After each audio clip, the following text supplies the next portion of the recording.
How to block emails on Yahoo Mail.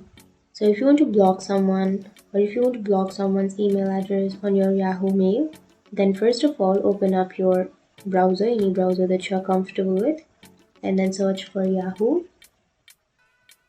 And after searching for that, go for www.yahoo.com, which is on the first search, or you can go for Yahoo login, which is here, which will directly take you to the login page.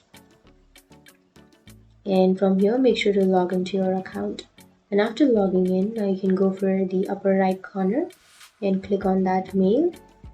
And after logging into your Yahoo Mail, now if you want to block someone, then what you can do is go for settings, which is here on the upper right.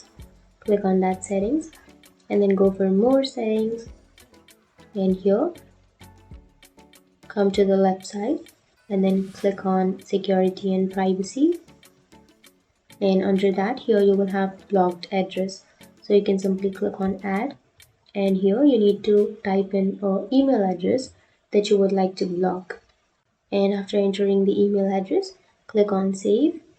So that's it, now you have blocked this sender. So if you want to unblock that person, then you can click on the delete option or the trash icon, and that person will be unblocked. So that's it, that's how you block address, or that's how you block email on your Yahoo Mail. And if you have any questions, feel free to comment below. Thanks for watching.